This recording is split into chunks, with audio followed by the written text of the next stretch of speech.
Doctor Sunita Jat गांव सुवाना, जिला भीलवाड़ा, राजस्थान निवासी, 2025-26 यूपीएससी में चिकित्सा अधिकारी के पद पर ऑल इंडिया में 23वीं रैंक के साथ चयन होने पर उनके कार्यालय दिल्ली नगर निगम आयुर्वेदिक डिस्पेंसरी सावन पार्क अशोक विहार नई दिल्ली में पहुंचकर राष्ट्र भ्रातृ यज्ञ समारोह के संयोजक एवं वैचारिक क्रांति के राष्ट्रीय कवि लेखक ऋषिपाल भदाना ने बधाई व शुभकामनाएं दी और बेटियों की पढ़ाई के बारे में और चिकित्सा क्षेत्र में प्राकृतिक औषधीय इलाज के बारे में उन्होंने आपस में विचार साझा किए और उन्होंने कहा, बेटियां देश का मान सम्मान होती है। उन्हें कहा, अपने आप को धैर्यवान बनाकर राष्ट्र धर्म निभाने की जरूरत है। हमें दूसरों को नहीं, पहले खुद को जगाने की जरूरत है। जिस तरह से डॉक्टर सुनीता जी ने अपने पिताजी के बचपन में सजोए सपने को पूरा करने के लिए कठिन परिस्थितियों में मेडिकल की पढ़ाई की और जब वह पढ़ाई कर रही थी तो उनके पिताजी का देहांत हो गया, जो उसके जीवन का सबसे बड़ा झटका था, लेकिन उसने अपने सपने को जिंदा रखा।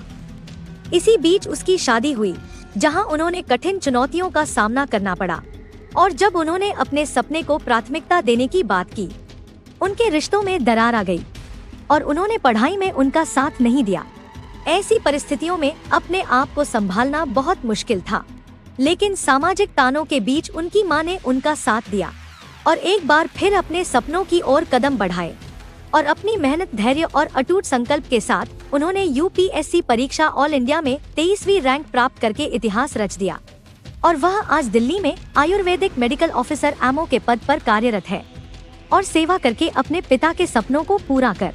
राष्ट्रीय धर्म निभा रही है, जो संघर्ष, त्याग, साहस और आत्मविश्वास की मिसाल है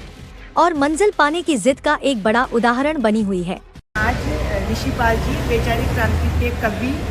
हमारे ऑफिस आए हैं और मेरा UPSC medical officer all India में 23 रैंक के साथ सिलेक्शन होने पर आज वो मेरे ऑफिस पधारे हैं। उन्होंने मुझे हार्दिक शुभकामनाएं दी और मेरा स्वागत किया और वो जो अभी हमारे पास आए हैं, मैं उन्हीं की जुबानी उनसे पूछना चाहती हूँ कि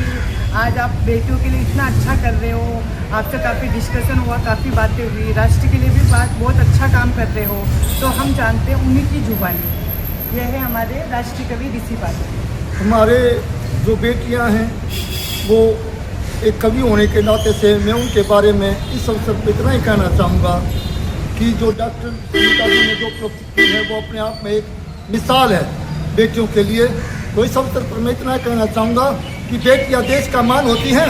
ये परिवारों का सम्मान। बेटियां देश का मान होती हैं, ये परिवारों का सम्मान होती हैं। इन्हें अपने आप को धैर्यवान बनाकर राष्ट्रीय धर्म निभाने की जरूरत है, हमें दूसरों को नहीं, पहले खुद को जगाने की जरूरत है। तो जय हिंद, जय भारत।